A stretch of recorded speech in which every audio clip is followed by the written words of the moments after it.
others may live. That is the mission U.S. Air Force pararescue jumpers live for, train for, and sometimes die for. Gunshot wound to his left chest. Part combat soldier, part doctor. There are no timeouts in a profession that measures success by living or dying. For students training to become PJs, the apprentice course is the last step they must take to graduate. Not everyone will make it. I meant it! The PJ pipeline is 2 years of struggle and sacrifice, endurance and luck. You're already doing it! You're quitting! There's only one rule for success. Never quit.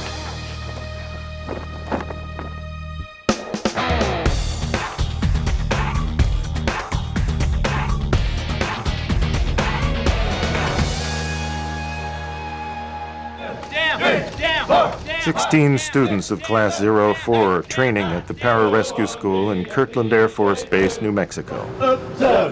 They have survived 2 years in the PJ training pipeline and an 80% attrition rate to get here. The fact that they have all survived against the odds leaves them no illusions about what they are up against.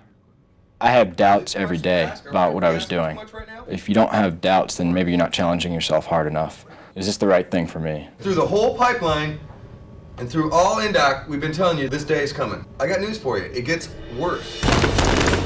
The apprentice course, nicknamed PJU, is 5 months of the most dangerous and fast-paced instruction these students have faced. Hurry up! But after 3 weeks of apprentice training, the team is performing poorly. Performing these sit-ups, Lieutenant. Take command. Instructors suspect that the team leader, Lieutenant Topher, is having difficulty leading the class. Being a class leader, it's really difficult. It's kind of like being dropped in the fire. Most of my decisions aren't experience-based at all. They're just kind of from the hip. He's a 23-year-old guy in charge of, 13 dudes. And all these, A-type personalities don't want to be told what to do. He and I didn't see eye to eye about a lot of things, We guided each other all the time. What are you doing back there? Me and the lieutenant, we always bump heads. Instead of backing him up, I would change other people's minds. It made him look really bad, especially in front of instructors as far as a leader goes. Get your legs off the ground! You're screwing your team once again, bro! Tension among the team is not the only complication. PJU will be grueling enough. The last and most difficult challenge remaining between them and graduation as pararescue men. All right, buddy. If they can't come together as a team, they will fail. This is too hard. The Air Force has some easy jobs. Right? You guys are that close from failing. A pararescue man might best be characterized as part physician, part soldier. Hang on, buddy. Trained extensively in combat medical trauma care, PJs are members of the Air Force Special Operations Command, employed for combat rescue situations or non-military emergencies as needed. What separates the PJ from everyone else is his ability to perform medicine, no matter the conditions. 180 degrees from combat medicine to civilian medicine. Civilians do a great job in a setting that's controlled, and ours is chaos. Every student in Class 04 is a street-trained paramedic, experienced in handling emergency situations.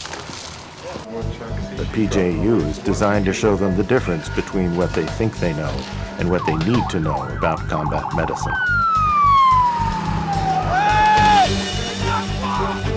On this day, the instructors surprised the class with a simulated mass casualty evacuation drill. Get out there! Help! Within a strict time limit, each 4-man team must treat the wounded under simulated enemy fire, then move the patient over a mile to an evacuation point. What's wrong with this guy? Get out there, and then all of a sudden they start yelling at you and throwing rocks at you and saying, your buddy's dead, okay, pick up him. Get out there! The instructor's message on the rocky hillside is clear. Move him now! Forget what you ever learned on the street. This is PJ medicine. This guy will crap the bed on you if you do not talk to him. Putting Navi in you, okay? Tell him what it's going to do for him. Help you. Tell him it's going to save his life. You just can't wake up out of bed and then go rescue somebody. These guys need to be at the point where they're ready to puke or die themselves because they need to realize the most important thing is that patient. Move him now! BMT, all the guys learned how to be paramedics. A lot of the practice they had was learning how to not get sued. Go! And the intent of that day, I think, was to be an eye-opener for us and be like, hey, you're not in the hospital anymore. Under the pressure of instructors watching every detail, students must adapt to the situation. Hurry up, you better start communicating. Treating a patient under enemy fire takes on a whole new meaning. Hey! Taking fire. You are taking rounds this time. If I start punching you in the face, acting like rounds, I think you'd move a lot quicker. Well, you're gonna take his pulse with your gloves on like that. Okay, anybody can nap to a patient, anybody can jump out of a plane, but when you get to him, you know, and he's got a gunshot wound to his chest or he's bleeding out of his leg, and you have to know exactly what's going on. You have to know what to do just then because, you know, 3 or 4 seconds can kill this guy. It was hard because make a decision and then Sergeant Cox would say, oh, he just got shot, way to go, LT. You're shot in the leg, Sokoloff. You're not walking anywhere. It's exactly what you have to do is unlearn everything. In PJ medicine, if there's fire in the area, I'm not going to worry about this guy's C-spine. I need to get him out of the area because that's what's going to kill him first, are those bullets. Watch his head. Staggering up the side of a mountain while carrying a 200-pound patient is not a time to be indecisive. But struggling for breath at 8,000 feet can cause even the strongest student to question his commitment to the job. The motto of a lot of people, I think, silently, is that they're going to just take it day by day. One of the other guys said I wasn't going to quit, but I was going to cry a lot. We can't go any further. That was the first experience we've had as a team, and we didn't expect it to go like that. So he's sitting up. For me personally, the shock factor was high. Everybody was stressed and everybody was smoked. They had us running in one direction, usually The uphill. idea is he's better off after you treat him. You've got all your equipment, you have your rucks, your weapons. Carrying a patient up a hillside on a litter, it was very tiring. I mean, it was a difficult day. Get into some cover and concealment! I'm not worried about his comfort, I'm worried about his survival. You can't drag ass and expect to make it through here because if you can't carry your weight and be fit with the team and in shape enough to hang with them, then you might as well drop out and try something else because we can't carry you that far. You have one chance to make this helicopter. If you do not make this bird, your patient will die. Everybody understand? Let's go. If a student is stressed out here with some of the minor things that we throw at them, they won't be able to handle it when it's time to perform. That's exactly it. The instructors are not only testing our ability to perform the task, but they also want to see how we react in situations when something happens that's more than what we're expecting. 13 minutes. Let's go! Hurry up!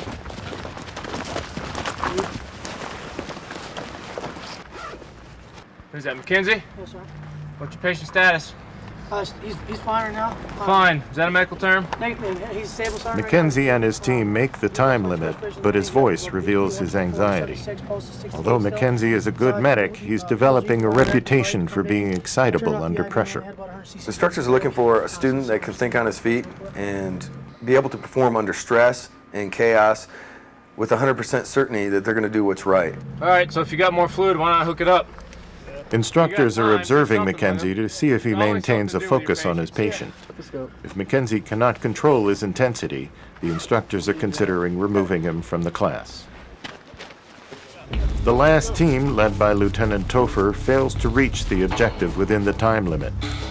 In deciding to take an alternate route, Topher sets in motion a chain of events that will end badly. The whole reason we get paid to do what we do is to save this guy. Not to find an easier way to do something. It doesn't matter if your patient care is outstanding. If you go over the time limit, that helicopter has one chance. It is a sitting duck in the air. Instructor Oberstar intends for Topher to understand that every decision has a consequence. In trauma medicine, time is life, and no PJ can forget that mistakes in judgment can kill faster than enemy gunfire. When Topher's team succeeds in evacuating their patient, one man is missing. Johansson remains at the bottom of the hill, unable to make it to the top. You have to work together to get the job done, but ultimately it's what's inside you that matters. Are you going to keep going and push that much further? Johansson, whenever you're ready to quit, you let us know. When Topher attempts to assist his teammate, the instructors stop him. They will allow no one to help. Johansson's time to perform is at hand. Negative. Get back with your team.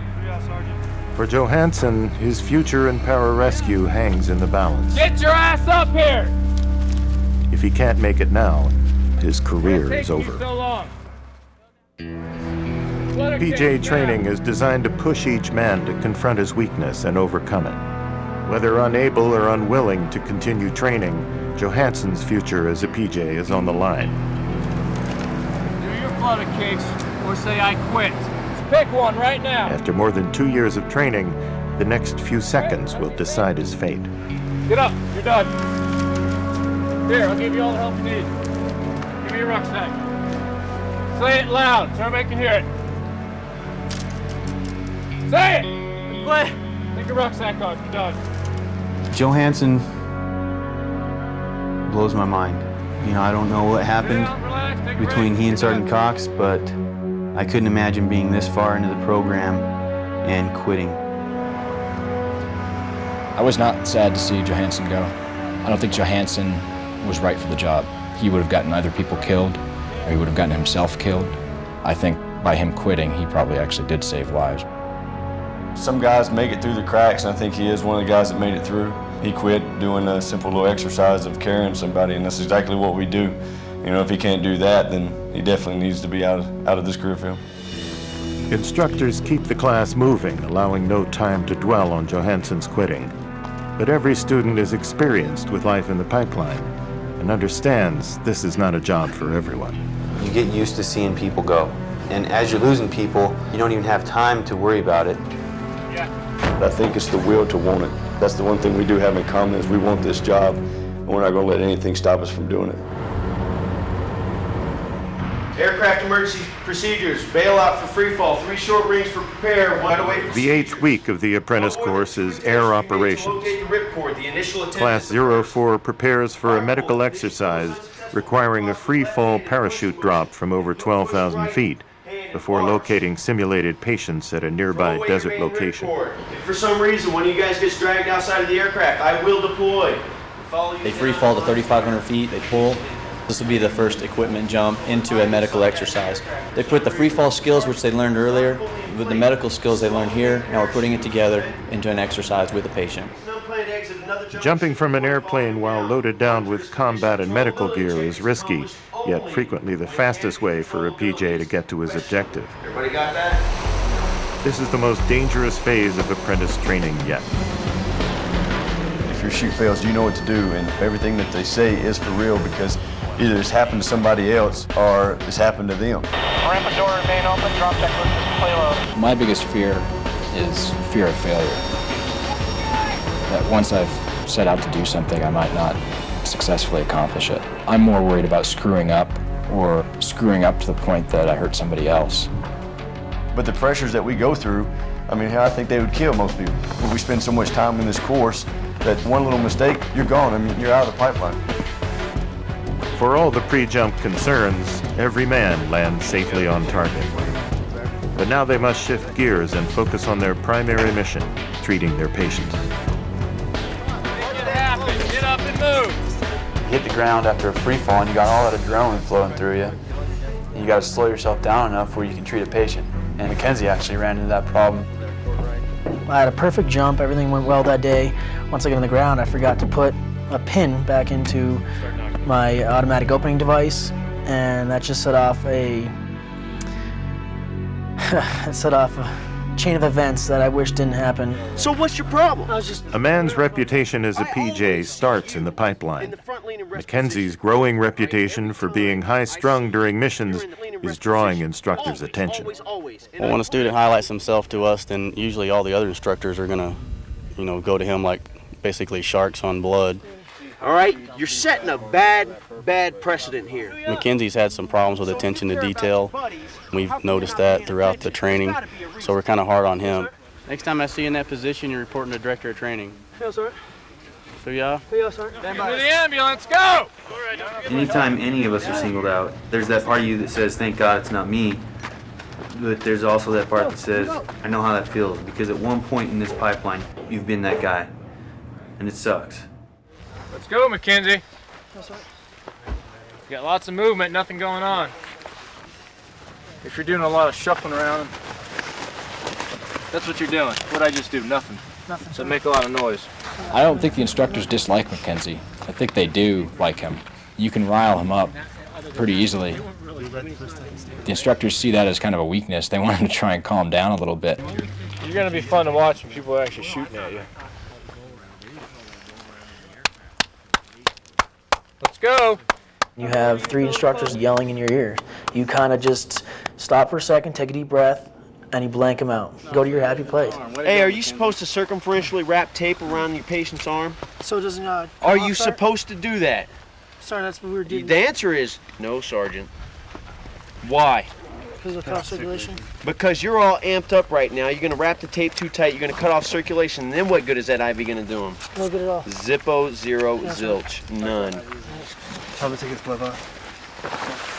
Unfortunately for Mackenzie, his situation does not improve, and neither does his performance.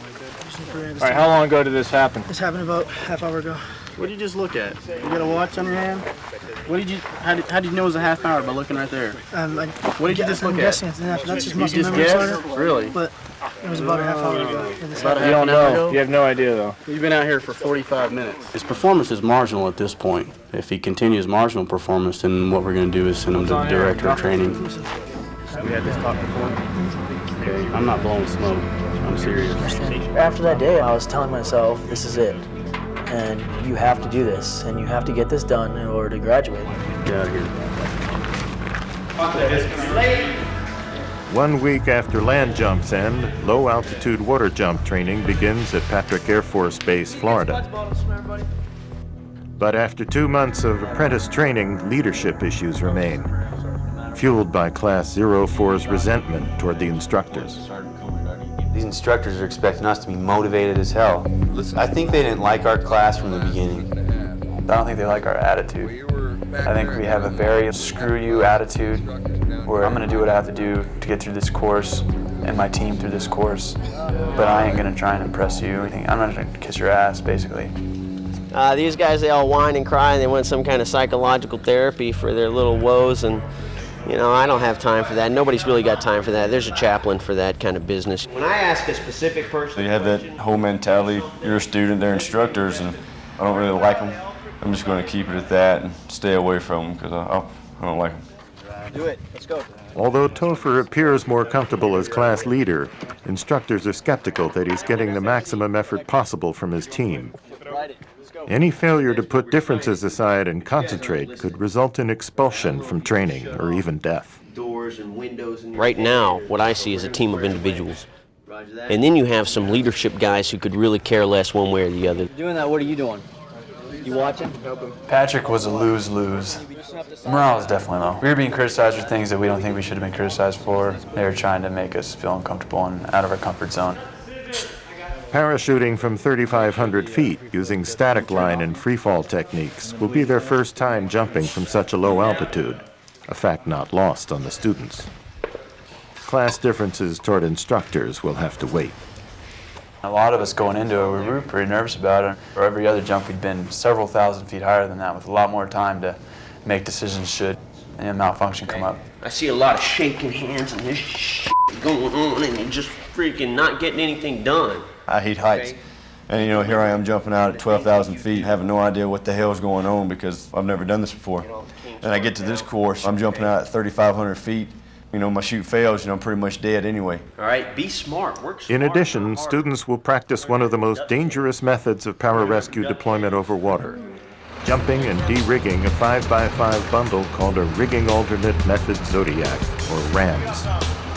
The RAMS package contains a motorized Zodiac raft and other equipment essential for survival and mission operations on the open sea. They push you out the back of the plane, and these static line parachutes open up, it floats down to the water. It's just like unwrapping a big present. There's scuba tanks on it to inflate the boat. Once the boat's inflated, you jump in, and you prime the gas line and get it going. Low-altitude jumps are designed for jumpers to land in the water as close to the package and each other as possible. Land too far apart and strong currents or high waves will conspire to keep the package and swimmers out of reach. As instructors might say, do it right and live. Do it wrong and die. You want to land downwind, downdrift of the package. And if you land upwind, updrift, you're swimming. And in a real life situation, you're not gonna get that package. Mission canked. Somebody's gonna die. The students are divided into 5-man elements called sticks. Their first event will be a static line jump from 3,500 feet. I don't think it's fun at all. Even sitting right here right now, I'm like, I don't want to jump. Because there's a lot of stuff that could go wrong. Every time I've ever stood on the ramp of a C-130 preparing to jump out, I can't figure out whether my legs are shaking from the vibrations of the plane or they're shaking because I'm afraid. If you're not a little bit afraid when you're jumping out, there's something wrong. You stand up, you check each other's pins, and you walk to the front. 3,000 feet's low. It looks like you're on the top of a building. You have faith in your gear and what you've learned and go to it. The first stick exits the plane. Chutes open cleanly and everything looks good. But suddenly, less than 1,500 feet off the deck, 2 jumpers collide and their chutes threaten to become entangled. Parachute entanglement is every pararescueman's worst nightmare. It's just something you don't want to have to deal with. Get your separation, cut away if you have to. And hopefully you do everything right this time, because if you don't, you're done. Despite a near catastrophe, the jumpers manage to keep their canopies inflated and land safely. With the danger abated, their mission continues. On board the plane, the next stick prepares to jump. Once again, the package and the jumpers make a perfect exit from the aircraft. Red light. 4 jumpers wide. All seems routine. Suddenly, 2 more jumpers veer into each other and become entangled. They're 500 feet above the water. An entanglement is one of the scariest things, especially with static line, because you're already at a pretty low altitude. You don't really have a whole lot of time to fix your situation. What makes it so dangerous is that there's the potential for you to be wrapped in someone else's canopy. Becoming wrapped in a canopy, either in the air or in the water, can mean injury or death. When one jumper pulls his reserve chute too late, the extra chute becomes a potential anchor that threatens to entangle him underwater. Well, for all we know, he's unconscious at that point, and he's underwater. Plus, we don't know what's the situation with his ruck. Is it going to pull him down underwater? There's a definite heightened level of concern. He followed the wrong procedures when he deployed it. The jumpers escape injury and swim to the ram's package. But trying to deploy it becomes an exercise in futility. You get in the water and nothing goes as planned. It's game on. It's time to, forget what just happened. You need to tell yourself, slow down, concentrate on the objective, and get it done. Look at you can't even stay on it. As the Zodiac inflates, an instructor discovers the students have failed to insert a drainage plug. The class is losing its focus under the pressures of the day's events. You guys think this helps, maybe? I don't know how to jack up a lot of that stuff. Just frustration, failure to communicate, I don't know. But there's a lot of stuff that just didn't work out very well for us. Yo, what are you stopping for? What, 2 pulls? You done, Brian? But the day is far from over. Concern over the students' inconsistent performance will force the instructors to make a tough decision. The leadership of their team leader, quite honestly, I'd fire the lieutenant.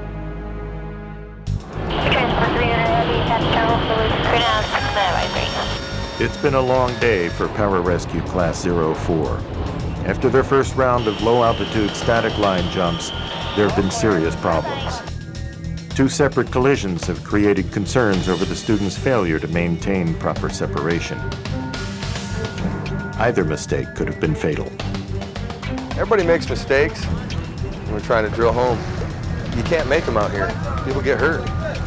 People get killed. It's on everybody's mind. We'll have to wait until we get into the debrief and find out the whole situation. When instructors meet later, they will discuss Class 04's situation. The main topic will be 04's continuing pattern of inconsistent performance. But that's a pattern with this class. Right, exactly. A lot of things don't go right every day, and if we keep writing it off like, hey, things just didn't go right, well, they just didn't go right for a reason. This is it. They're going out to their teams, and we have to determine whether or not we feel comfortable with these guys. So they failed. Leadership of their team leader, quite honestly, I'd fire the lieutenant. Between him, DeCare, and Minshew as the senior guys, there's nothing going on. There are three guys with a head full of nothing. Did you guys have a good day today?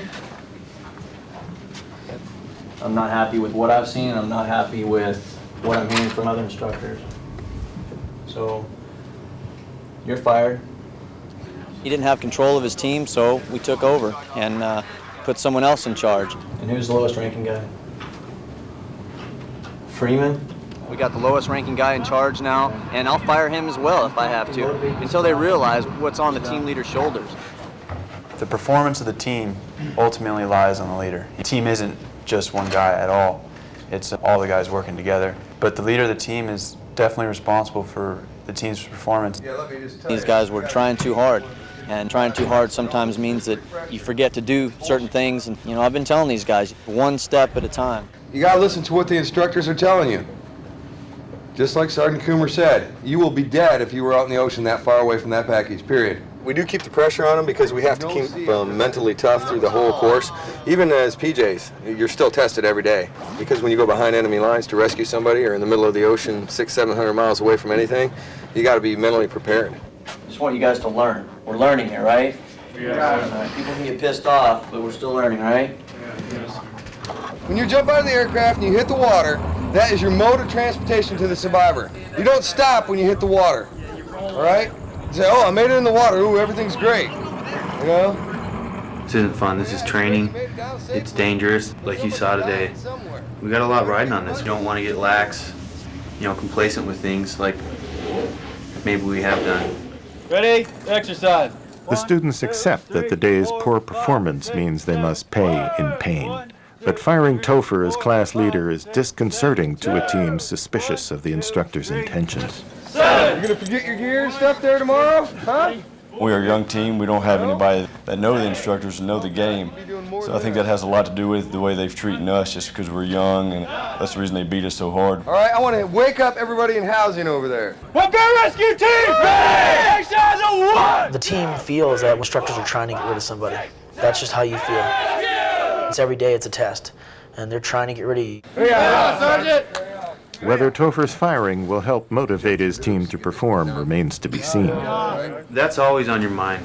We just lost our team leader, and I think we probably all feel bad about that. Now we got a younger, more inexperienced team leader that we're gonna have to step up for, because obviously we didn't do it for the first one.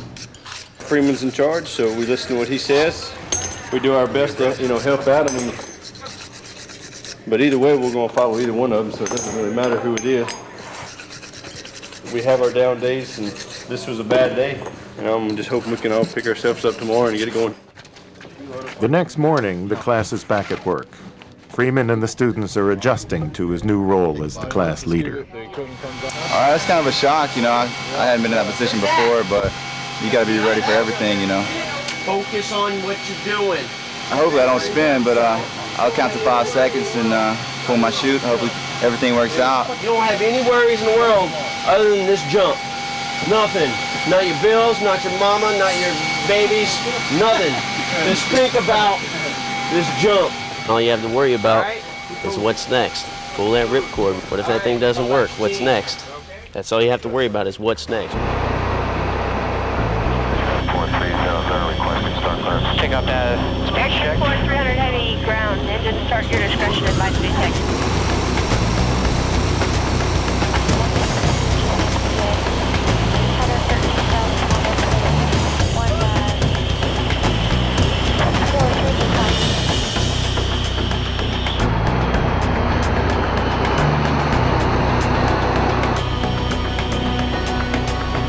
This is Gondola Yankee. I have the clock 200 meters. I'll copy. Free-fall parachuting requires each jumper to manually open his own parachute. The first man out must count to 5 before opening his chute. Subsequent jumpers will shorten their count to maintain proper separation in the air. At such a low altitude, there is no room for mistakes. By the time the first guy out counts to 5 and pulls, he's probably at 2,500 feet. That's like 12 or 13 seconds before you hit the ground. Not a whole lot of time to fix a bad situation. It's all fun and good until something goes wrong. And all clear. There's more planning involved than actually execution, because you're planning all the contingencies, all the what ifs. What if this happens? What if this happens? Yeah, I have 1 good package and 5 good parachutists. You get into the plane and you start running through what you're going to do on exit. And then it all becomes real. You're like, okay, if something goes wrong here, I'm probably dead. The free fall day jumps go off without a hitch, and the class and instructors turn their attention to the final event of the day, a night static line rams jump, the most dangerous training event yet. This isn't just some fun, easy jump. This is the jump that gets people. Get on the aircraft! Yeah, I'm real concerned with how the class is going to do tonight. If they can't, during the day, stay away from each other, they go and tangle, that doesn't give me a warm fuzzy for the night jump. Sit down! Buckle up! Pack it in! For most of the students, it will be their first time jumping at night. The collisions from the day before heighten the tension and excitement running through the class. You're more nervous because the fact that we're doing 3 classes of 5 jumpers, so therefore you get to look out for 4 other guys. And as soon as you jump out, you turn a strobe on. So say if somebody forgets to do the strobe, or strobe falls out, you're gonna be shit out of luck trying to figure stuff out. Check static line! The sticks line up and prepare to exit. As soon as you get stable and pull that parachute and that canopy's over your head, I don't care who you are, you take a good 5 seconds and you say, thank you God, because that canopy's open. I was the first person out the plane in my group. It was actually the best jump I've ever had, because I landed on top of the package. I was ecstatic, I was on cloud 9. What's next? Everybody else in my team, they came in pretty close. The night static line jump is successfully completed, and everyone on the team will pass water jumps. The air operations phase is ended, and the instructors are pleased, but not convinced that 04's problems are over. Everything went well. I'm real happy with tonight. We completed 3 days worth of work today, and these guys stepped up and did a good job. Right now I'm kind of on the fence about whether or not these guys are a good class or a bad class. They're in the middle right now. Did you get it? Got it. After tomorrow, hopefully this phase will be done and we'll go on to another phase. One step closer to getting that beret and graduate and get down to the real career field. Go! Shouldn't be standing around! Class 04 successfully concludes its air operations and moves forward in the apprentice course. But Topher and his teammates understand their attitudes toward the instructors need to change, or the class will keep having problems. You got to get to the point, I think, where you can just accept all that and have a good attitude about it. You do what we did and basically get cynical and say, screw this is stupid, I just want to get through this week kind of attitude. I think it affects performance. I think that was a lesson learned. But the problems are not over for Class 04 as they prepare for their next phase of apprentice training, mountain rescue. Yeah, I'm pretty scared of heights, especially trusting this one little knot or this one little cord to hold me up. 2 minutes! The next phase of the Pararescue apprentice course is mountain rescue. With graduation less than 2 months away, the pace of training is accelerating. This right here, what we're doing is called a suspension traverse. All it is just a 1/2-inch rope that we've spread across this canyon so that we can get from one side to the other safely. The main real-world application we would use for this is getting a patient across from one side of a canyon to another.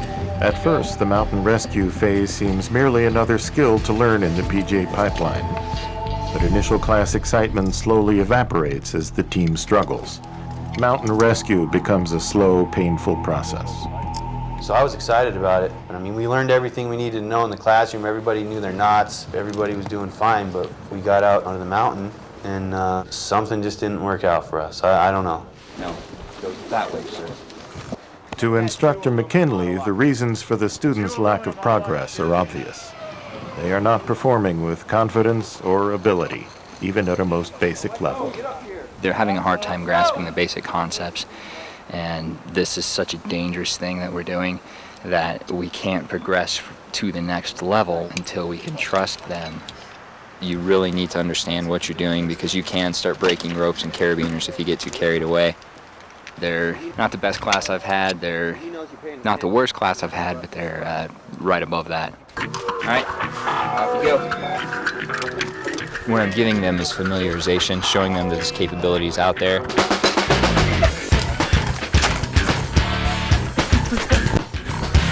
Yeah. Keep your momentum.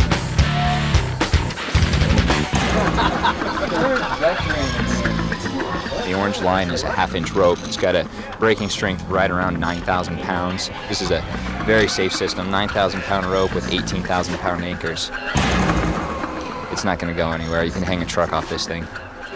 Despite the safety claims by McKinley, the team lacks experience with technique and trust in their equipment. This inexperience is compounded by an apprehension over heights. I'm pretty scared of heights. I don't like them. It's not the big heights like the 10,000 feet. That doesn't bother me because, you know, hell, I'm going to die anyway. It's the 50 to 100 feet to where if I fall, I'd probably just break my leg or mess myself up really bad. That's the heights that I really hate, you know, especially trusting this one little knot or this one little cord to hold me up. When they're up at 18,000 feet trying to jump out of a plane, their subconscious can't correlate how high they are. But when they're this low, they're only 30 to 50 feet off the ground. Guys who are scared of heights, you really start to see it. Without prior experience, Mountain Rescue will push every student to a new level of anxiety. They must learn knot tying, math formulas, and a trust in their equipment in a short period of time. This isn't easy, is it? All right? Topher, reinstated as team leader, feels caught in the middle. You guys deal with it. The guys are coming to me asking for answers. Why is this going on? And they're obviously frustrated. They just want to be in a situation where they can learn and they're so motivated to do the job. And then the instructors are coming down on me like, why is your team screwed up, you know? And it's a balancing act. You're gonna trust a freaking rescue system to that? You're gonna trust your 4 buddies' lives to that little rock? Frustrated by their poor performance, Push-ups face downhill. the class holds a team peer review away from the cameras and instructors. One of the main topics is the team's undermining of leadership, especially Lieutenant Topher. You know what I'm saying? Don't worry about it. I don't care. I knew I was doing the wrong thing, but I was too damn stubborn to change it myself. Sitting me down and talking to me was a good idea, and it would definitely change my attitude about the whole course. Down slow. He realized that, yes, I am going to tell him what to do sometimes. And that is just part of being in the military. And on the other hand, a leadership lesson for me was that I have a lot of guys with a lot of great ideas, and it's important for me as a leader to be able to listen to them. After the class meeting, there is a noticeable improvement in team attitude. Tension toward the instructors drops as the team unites behind one idea. Everybody graduates. You know, we graduate December 20th, everything goes well, and then we have weapons and tactics left, just one day at a time. That's the way I take things. You never know what's gonna happen. You know, you could get injured, and you know, somebody could get hurt. No telling. As the mountain rescue phase ends, neither Freeman nor the class realizes how true his words will become. Every training cycle in the pararescue pipeline is designed to save lives. Weapons training is no different. Combat search and rescue means that to save a life, it might be necessary to take one.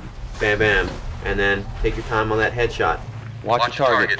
There's 2 sides to this job. It's part of it that you're going to have to take a life, part of it you may have to save a life. It's not like a light switch we can turn it on and off. You have to be able to do both at the same time. You will draw and fire a standard defensive response within 3 seconds. The best medicine on the battlefield is hot lead rounds downrange at the bad guys. The dead PJ isn't any good to anyone, so you got to lay down that good base of fire on the bad guys before you can really do your job, which is medical treatment on the battlefield. Watch target. Class 04 is less than 2 weeks away from graduation. The students are working well as a class. The end of the pipeline is in sight. Search left, search right. Decock and holster. When you get that close to the end, you're just like, you can taste it, you know? You're like, man, we're gonna be doing this together, we're gonna be putting on our braids together, and you get stoked about it. And at that point, yeah, you're like, hey man, this is the team we're graduating with.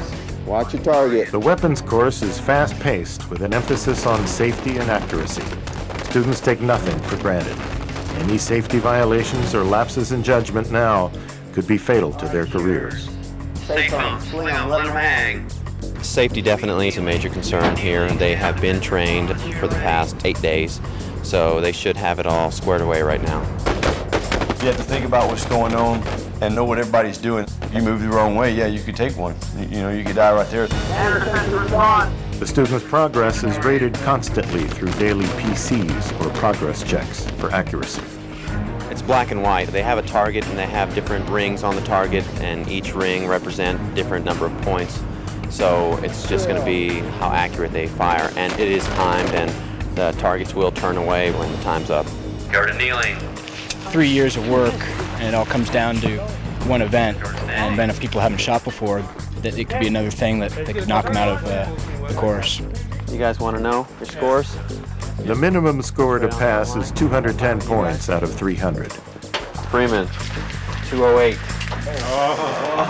When 3 class members, including Freeman, fail their progress check, their situation is serious but not critical. They will be allowed to retest. Mike Whiskey, 222. So 3 guys, so we'll work with all 3 of those guys, get them figured out, reshoot them. Draw and fire standard defense response within 3 seconds. If a student does not pass, we will give them time and assess them, see what they did wrong, what they did right, and try to make those corrections. If they do not pass, then that is grounds for a setback or removal from training. Freeman fails his retest and is immediately removed from training. His shock is matched by his classmates who are stunned. The loss, so close to graduation, threatens to overwhelm them. I think he was one of the best guys on team, and to lose him, it hurts the team. We're weaker now without him.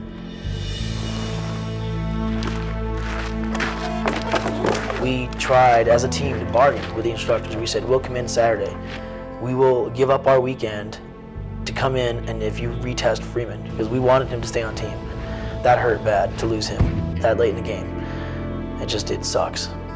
Right now at this point, Freeman failed. All the guys are confused, I'm confused. And I just remember thinking, like, I gotta do something about this situation because there's no way we can go into this PC more focused on Freeman than what we're about to do. You guys looked like you wanted to kill me when Freeman left, so I had to load up.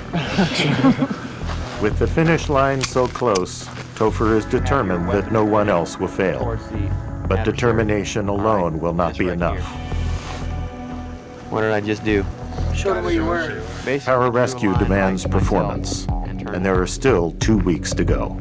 Standard defensive response. When we lost Freeman, everybody was upset, but then you have to turn around and flip that switch and go, okay, it's over. It's done with, now I have to get me through. And, there's no I in team, but, you have to look out for you. You're always looking out for you. And it's not that you're being selfish, it's just what you have to do. Magazine now, watch you slide to the rear. This is basically everything that you have learned. The obstacle course is the last phase of weapons training. With graduation so close and Freeman's failure still fresh in their minds, the class is wary of taking anything for granted. If you're breathing real hard, your front sights are moving up and down on the target. We have 1 day left after completing this obstacle course, and we don't have to complete any more qualifications, but you definitely still always have to be on your toes. You're always being tested, not just during the progress checks. Everything's a test. 5, 4, 3, 2, 1, go.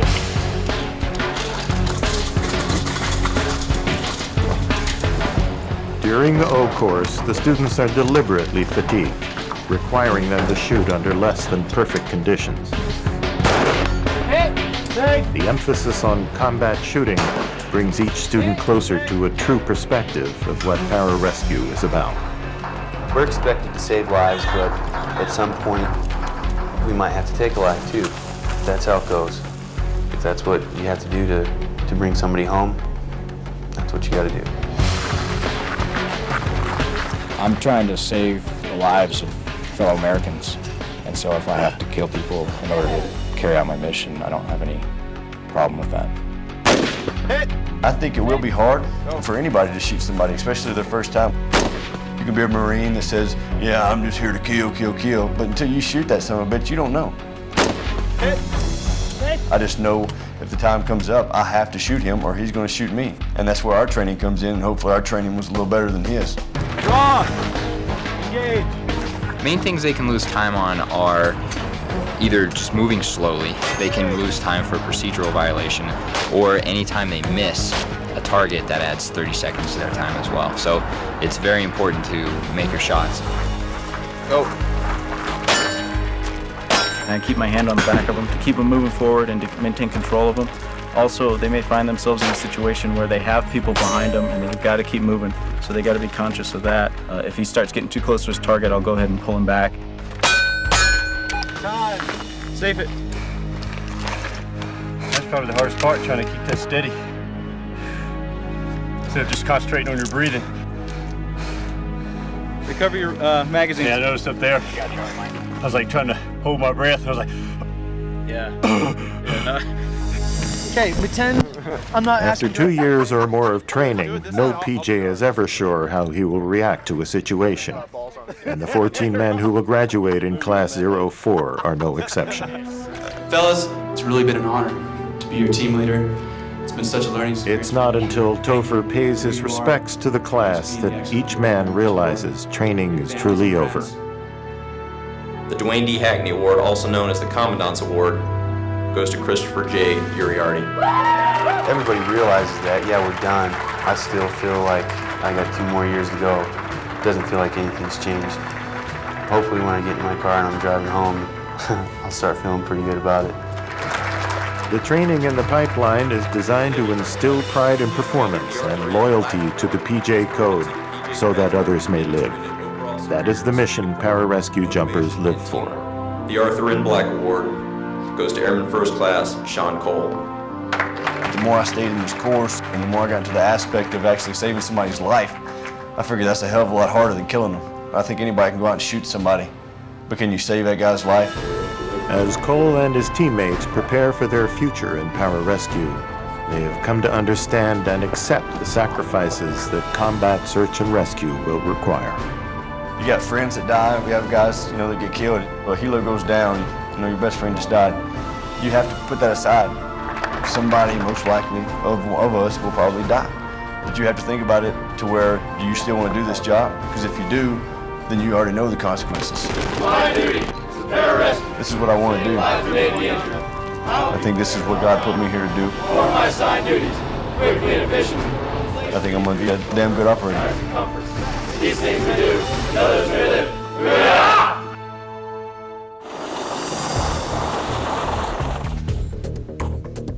Get the trail, it's right there. Right. Careful going down.